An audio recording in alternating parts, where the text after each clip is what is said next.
Grand opening, grand closing. The rapper Lil Wayne, on one of his songs, has a line that says, "Real G's move in silence like lasagna." I gotta admit, he's very clever, very clever, and that's the theme for this video. How PlayStation is a real G moving in silence, right? But to begin this conversation, I have to give props to a content creator, primarily on Twitter, and the content creator is Zubitech, a tech enthusiast. See a lot of Sony PlayStation content. I follow him. We follow each other. Been on a podcast with him. But what I like about Zubitech is he doesn't try to be something he's not. He doesn't try to define himself as an industry insider. And he doesn't try to play the game of chance. And what I mean by that is, it's clear some content creators and people who are in tech, whatever, they try to pretend they're insiders, but what they're doing is they're just using probability as their case. For example, I could pretend to be an insider for Sony, and I could have been said 2 years ago that, hey, I got word that, pretend it's like September 2020. I could have easily just lied to all of you and just simply say, hey, I got some Inside Connect. There's potentially that along with the PS5, they might be releasing a PS5 Pro as part of the plan.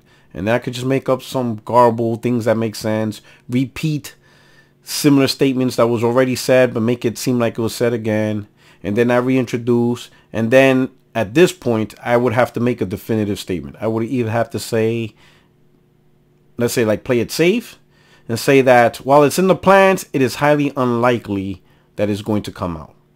That way, if it does come out, I'd be like, hey guys, I told you, I just, at the time, it just seemed unlikely due to the success of PS5, I make up all this stuff.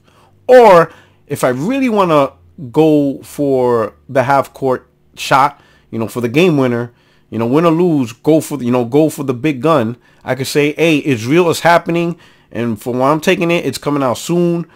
I can't nail down the date, but me personally, thinking like 2024. There's potential, maybe 2025, right?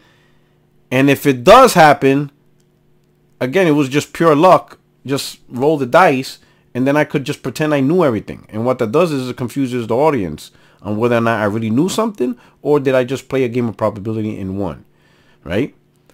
But even if, let's say, if I did double down, I could still always back. Well, I did last year say it may not happen. I guess I should have went with that. There's always a safe space, and then you just move on. Well, Zubitech's not like that. Zubitech, when he says something, he tries to do an honest, considered effort, or where he gets the information from, and he says it too. That's what I really like about him. And I notice he does a really good job on the most obvious places, and I don't really have the patience for it. So shout out to him. He uses LinkedIn. I'm actually surprised at how much information employees say while they're working for a company on LinkedIn, as if that's okay. Like, literally. And it's not like super big, right? It's not like, the little drunkmans, right? Or the big wigs of developers. It's usually maybe like an art designer, or a sound engineer. Things like that. Jobs that are part of game development, but you never really give them super credit, right? Because they're the small guys, but they're part of the team. So you'll have like a visual arts designer put on LinkedIn, let's say they work for Insomniac, and they'll say currently working on Wolverine, Spider-Man, and the next AAA multiplayer project, right? Simple statements, nothing big for the LinkedIn community. But when a gamer sees that, we'll be like, okay, this person said Wolverine, which you knew about, Spider-Man 2, which you knew about, and a new AAA multiplayer. Whoa, you just made a game announcement. Like, you literally made a game announcement that we didn't know about. Like, holy, you see what I'm saying? But in LinkedIn, nobody looks at it that way. But if we hear the word working on a new AAA something, that's, okay, granted, it's not a game announcer in the terms of we know the game and the name, but it pretty much confirmation you're working on new stuff, and gamers love hearing that stuff. So Zubitech figured out the formula, like, hey, LinkedIn is like the inside cheat code. And he does that. And when he does that, it's amazing because he uses that. And what's funny is he finds a way to look at multiple jobs from companies and developers. And when like he sees multiple make the same or similar statements, he's like, okay, it's pretty much confirmed. At least this developer is working on this type of game simply by looking at the postings of job employees. And it's pretty crazy how that is on LinkedIn. You would think that would be more kept secret, but it's whatever. So again, I'll just show his image here. Zubitech. Go follow him if you're interested in Sony products. He does all types of electronics, but he's very more centered on PlayStation, Sony. He does mention PC, does mention Nintendo, whatever. But I would say if you are definitely a PlayStation fan, definitely follow him. If you're interested in Sony products, because he does mention Sony products, electronics, you know, if you're a fan of cameras, all that stuff, he does mention that. Very good dude, man. Give him a follow. You know, I gotta get him on a podcast, but again, I need a good topic. I just don't like to get people on, you know, especially relatively over the last couple of weeks. Topic's been pretty weak, right? But I'm telling you, when we have a good PlayStation topic going on, I definitely would like to have him on. But with that said, I want to talk about a specific tweet that he did. Just like I said, how he got this information. He gathered information on projects by studios, and again, he uses these things as sources. So over here, as you can see, let me do my thing. Oh, let me go this way. Boom. All right, this is better. This is a better view. Here we go. So right here, you'll see. Let me look at this. Weird. Okay, right here. Even though the video's right there, so if you see me looking away from the screen, it's because my TV's here. But anyway, so these are projects that are coming up. And I want to just give my thoughts on that, right? And then I'll give my overall consensus. Well, I'll give my overall consensus now. From what I see, what I like is, at a minimum, Sony is balancing projects within each development studio, right? One of the concerns us as PlayStation gamers had was how far deep into the pool PlayStation will go into live service games, right? Are they going to completely abandon single-player games? Clearly not, right? It's not that type of scenario. But are they going to dramatically reduce the amount of single player games we're going to get? Are we going to get an overwhelming amount of gas games over and over and over? Like, stuff like that. For what I'm seeing, I kind of like the balance, and this is fine. You find a good balance. And the reason why I say this is a cool balance, right? There's a lot of PlayStation fans that don't even like the idea that Sony is getting into live service gas games at all. But the problem is, you have a huge fan base that likes multiplayer on PlayStation. It is what it is, right? PlayStation gamers come in all flavors. You got the single player guys, you got the indie guys, and you got the multiplayer guys. And I will say this, and this is Broken Games, BG, Broken Games, Weapon Wheel Podcast. He does have a valid point, and this cannot be argued. And he said that ever since Sony started charging for online, they actually provided less multiplayer experiences when online was free. When online was free, they provided a lot more first-party multiplayer experiences, but now that they charge a fee, they provided less as compared to that. So he did make a point. So Sony does have a responsibility, if we want to demand better, to at least maintain what they did during the PS3 era, which they didn't, right? So, and I'm not going to be a hard, basher for Sony, but on that topic, but it seems they're getting back to multiplayer. I was just concerned on how deep in the pool, but no one seeing this, I'm like, I could work with this. This is fair. You got a mix of capabilities of games, of titles that cater, to certain type of gamers, and all type of gamers on PlayStation deserve that first party excellence, right? So we'll start with Fire Sprite Games on here. So right now they're working on a narrative adventure AAA dark horror. That's, you know, so when I start praising it, I'm not saying that the game is going to be great. I don't know. I don't even know what the game is. I just like the topic. Okay? It's just really, for the most part, looking at the topic. I like the sound of a dark horror game. You know, dark horror game, who doesn't like a good horror game, right? You don't get enough of those. So that's really good. A narrative adventure dark horror, AAA dark horror, okay. They got the AAA IP multiplayer action. And they got another AAA IP multiplayer action shooter. Okay. You know, they got 2 shooters, but I think a surprise is their AAA dark horror. I could work with that. Okay. Insomniac Games. They got Spider-Man 2. They got Wolverine. And now they're going to work on multiplayer. I cannot be mad at that. Cannot be mad at that at all. There's no way anyone can be absolutely angry at Insomniac Games for taking on a multiplayer. One, they've done it before. Resistance, I think, is a good multiplayer franchise. I think that game came out during the wrong gen, or at least on the wrong console. I think if it would have came out on the PlayStation 4, it would be much more successful, simply because of the network, probably better graphics, especially now, you know. But I'm not saying that it's Resistance. It could be a brand new IP, which I think would be better, right?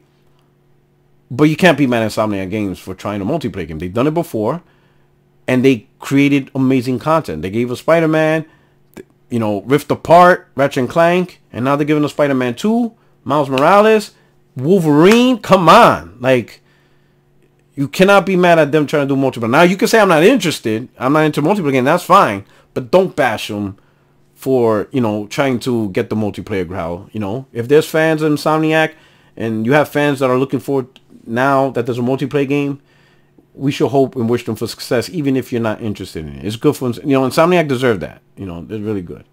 Moving on the list, Naughty Dog. Standalone multiplayer game, Factions 2. We already knew about that. They announced it officially as a standalone game in 2019. AAA narrative and storytelling game. And the new AAA single player unannounced title. I think the AAA narrative storytelling game is most likely The Last of Us 3. I think there was already a leak about some stuff already. Gotta be careful. I'm staying away from leaks and all that stuff, you know, because the story's amazing. Staying away from that. Now, the new AAA IP single player announced title. Some people might say Uncharted, but I think Uncharted 5 is in the hands of another studio to allow Naughty Dog with a new AAA IP. And I think we need to encourage that. Give Naughty Dog another great single player title. And again, I really hope that's probably one of the few multiplayer games I am interested in this gen. Factions 2. I will play that one. And I hope it knocked it out apart. I hope I enjoy it. You know, but that's one of the few that I really am looking forward to. Next, Santa Monica Studio with 2 titles. A new AAA IP and an unannounced title. Now, I don't understand. I'm not going to say I don't understand, but I do not understand. I'm confusing you, right? What does unannounced title mean as compared to the first term, new AAA IP? Like, if you have a new AAA IP, that's a new title. Unannounced title, does that mean there's a title that's not announced that's being worked? Well, if it's being worked, how do you know it's being worked? Because it's not announced. I don't really know what that means. Or maybe I really don't understand why the descriptive term unannounced title is used. Really, all they got to say is 2 new AAA IPs. And that's it. Now, if one of those IPs eventually become a multiplayer game, the statement's still true. Still could be a AAA IP. But I don't know. Nix's Software. A PC projects and remasters. Pretty much they got pretty much hired for that. But the PC project is interesting. I don't understand what that means. And what I mean by that is remasters. Well, you know what? I think I'm lying. The PC projects is obviously the ports. What kind of confused me was the remasters, right? Because I kind of thought that would also be including PC. But technically speaking, Nix's could be making remasters for initially PlayStation 5 only. And then it gets ported years later. You know, 2 years later, 3 years later, whatever. So that could be the scenario. The PC projects is new projects that are actually being ported. You know, games that already been out. But games that need a remaster you know, or games that are perfect for remasters. They're working on those too. So if they're working on remasters, I'm wondering what remasters would they be working on? What remasters would you like? Most likely it's a PlayStation first party title. I'm going to be honest. There's some good games, and it doesn't matter who originally developed it, right? Because look at oh my god, I can't remember the studio's name. Oh my god, why am I saying Blue Moon? That's not the name of the studio. Oh my god, excuse me. This is gonna drive me nuts. I gotta look at Demon Souls remake. My god. Excuse me for, I'm just having a Blue Point. Holy cow. Wow. I'm thinking of the beer Blue Moon, but Blue Point, right? Blue Point made Demon Souls, but that wasn't their original games. They remastered that. Truly apologize for that. So that means the door's open. Any, IP they could remake or remaster. And I don't really like the term remaster, I'll be honest. I prefer the term remake. To me, remaster, I know some people say you're splitting hairs, but I think there's a reason why a game is remake and there's a remaster. I know for some people, unless there's a fundamental change to the game, they don't consider it a remaster because there's no fundamental change. A remake because there's no fundamental change. If it's the same game, it's remastered. For me, the difference between a remake and a remaster is ultimately, is it original code? Meaning built from the ground up on that hardware? Or are you taking code and just adding stuff, upgrading assets, improving resolution, improving lighting? Sure, it's a great improvement. But to me, that's a remaster. Remaster is improving the original code. Remake is built from the ground up, even if it's the same game. But it's not the original code. And ultimately, by right of it being original new code, it's gonna have new improvements because you're using the latest in technology in animation, physics, collision effects. You're using all new stuff. Even if you develop it to look carbon copy exactly the same, right down to scene by scene, the animation is going to be fluid, the collision effects going to be fluid, the graphics, the textures, everything is just going to be better. So that's why I prefer remake, and that's how I look at it. To me, remaster is you're modifying the original game and just making it so much better with its resolution, textures, lighting. And sure, some games that get remastered almost look like a remake, but it's not, So like, for example, Bloodborne, I think looks really good. But if they added a patch to improve to 4K resolutions, better lighting, 60 frames, all that stuff, it is still a remaster. Versus, you know what? We're just going to redo Bloodborne from the ground up. Built from the ground up. All new assets, all new engine, whatever, So Nix is using remasters. I know for some people might be splitting hairs, but I'm hoping it's actually remakes. Right? Guerrilla. They got Horizon unannounced multiplayer title. I have a feeling it's that Horizon MMO type game, because technically that's multiplayer title. And then Horizon single player title, I think that's Horizon 3. Now, I'm going to say this. Horizon is an amazing franchise. Absolutely amazing. I love it. And I just recently beat Burning Shores. I love that character. I love the premise of the game. I love the world. I love it. And I know some people don't like it. It's just happened, right? I personally love it. But with me loving it, I think now's the time to ice it. Especially if the Horizon Unannounced multiplayer title is it says Horizon right in front. Horizon Unannounced multiplayer is that MMO. Then you know what? That Horizon single player title, put that on ice. Leave it alone. Put it in archive. Now I know somebody's like, no, that's bullshit. Hear me out. Please hear me out. Let the Horizon unannounced multiplayer title cook. Just leave it alone. Let it cook. Focus on that. Right? We'd had 2 amazing main storyline Horizon titles, 2 amazing DLCs.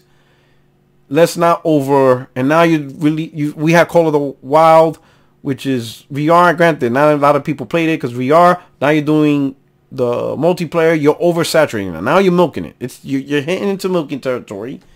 Now I think it's the time. It should have been the time that instead of a Horizon single player title, they should have invested in a new IP, right? In my opinion, and this is what's really bothering me, I think instead of a Horizon single player title, they should have, it should say unannounced multiplayer title. Just that, right?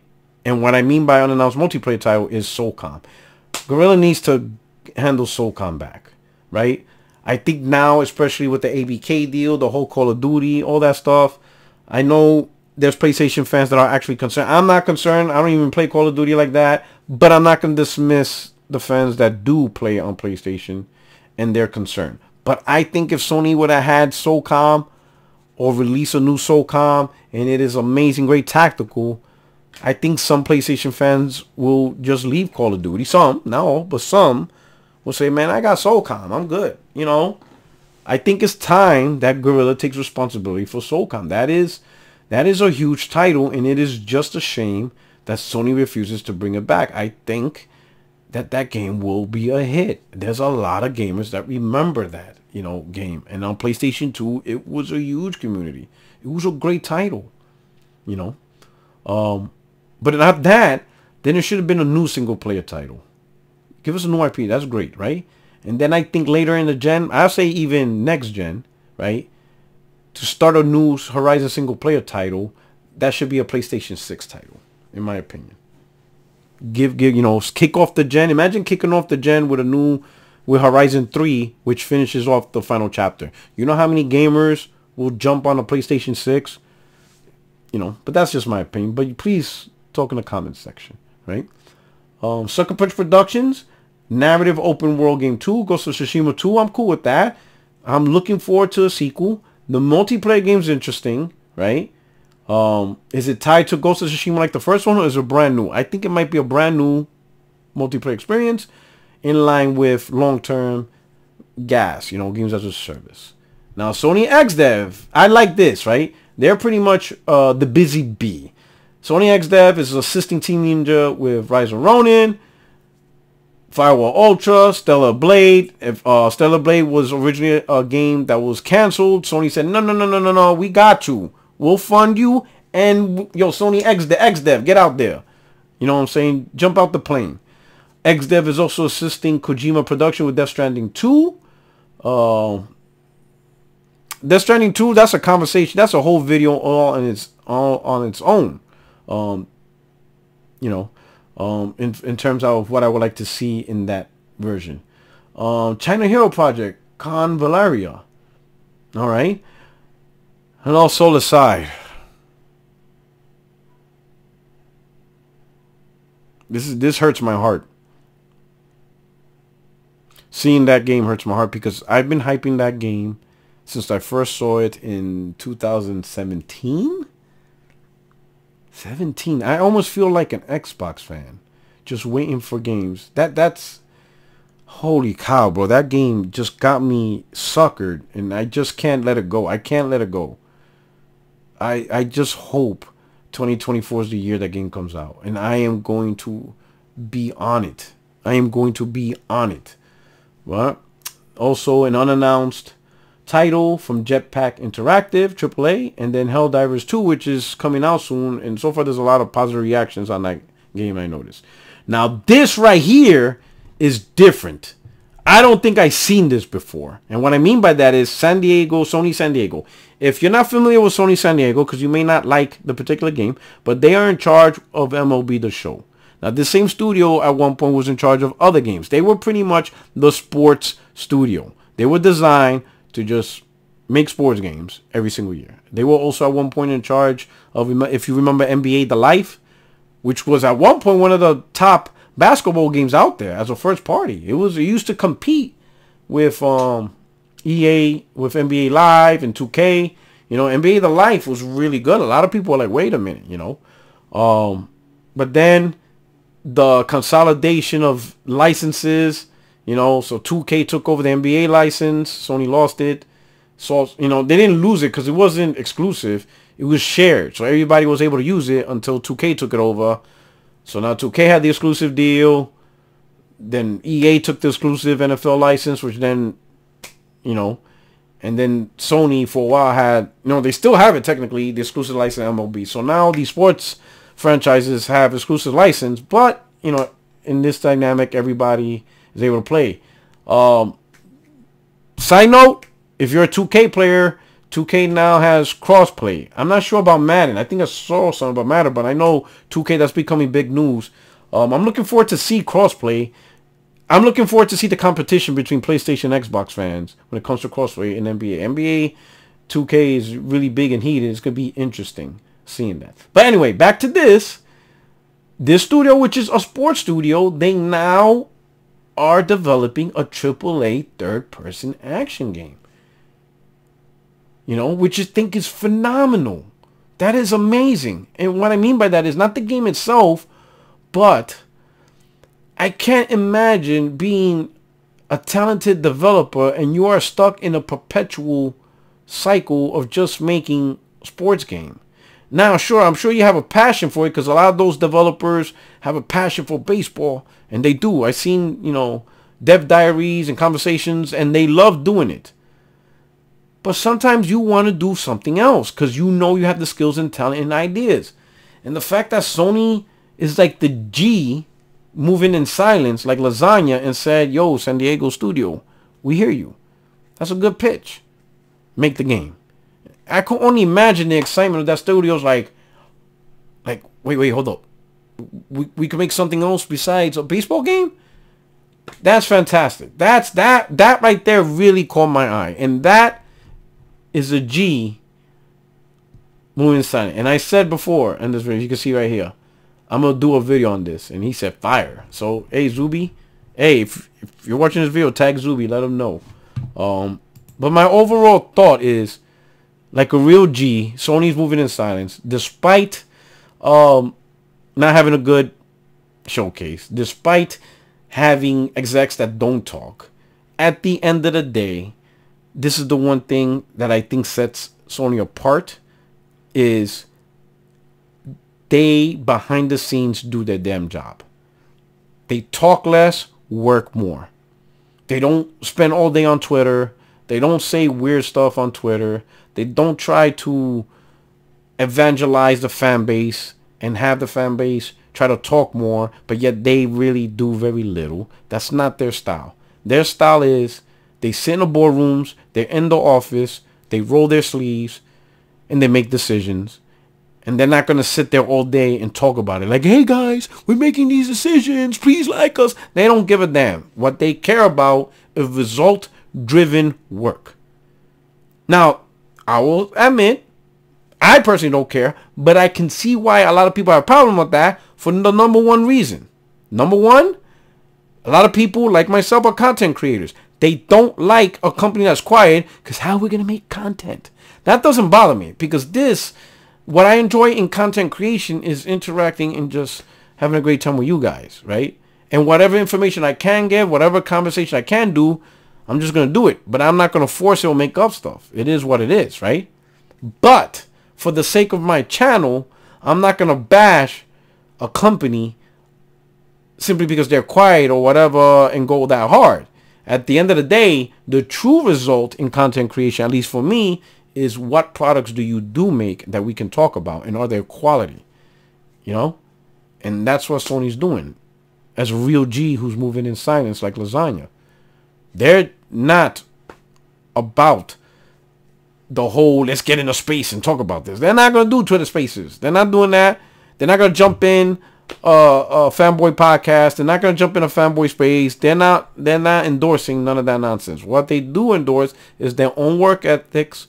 They roll up the sleeves, right? They absorb the criticisms, especially from us, and I criticize them, and I may be criticizing on things that I just don't know, but guess what? They just take the shot, but then when they release the bangers, then we all look stupid. And you know what? That's fine. I'll bear the cross as well. If I made some bad assumptions on how they're gonna handle gas, and Sony's like, you got some stupid stuff to say about Rock, huh? Are you gonna apologize? Yes, I'm going to apologize. My bad. I should have more faith. Yeah, whatever. You know, things like that. But this, I could rock with this. This is good information that Zuby Tech provided, right? It's good and balanced. I would like to see how this progress forward. I hope they do a better job in their showcases and present this information. Or if they do it through their state of plays, that's fine too. You know, how you present the information is not as important as what information you present. But either way, to end it off how I began, real G's moving silence like lasagna. And it seems like Sony continues. It's the reason why they're at the top of their game. They have a good staff. They have a good publishing. They do good. They're not perfect by any means. Everybody slips off. But nobody should demand perfection. But we should demand excellence. And there's a difference between excellence and perfection. It's not the same. Strive for perfection, but demand excellence. And I think Sony is always on that path and road. But with that said, I hope you enjoy this another episode of the PlayStation Method. If you're new to the channel and this is your first time here, stick around. Hit the subscribe button. I welcome you to stick around. Especially, I have a podcast, 60 Frames No Lag. I welcome you to join. Be part of the community. It's a great chat. Great conversations with the panel. Please enjoy it. Okay? There's nothing you need to pay for other than your time, which I truly appreciate it. The podcast is every Tuesday, 8:30 p.m. Eastern Time. Come join, right? And while you're still here, hit the like button and spread this out on your favorite social media platforms. Welcome all. Let's make the 60 Frames No Lag family grow. Thank you so much. Thank you for sticking around.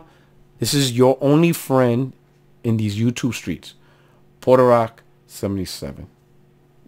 Everyone have a great weekend. Take care.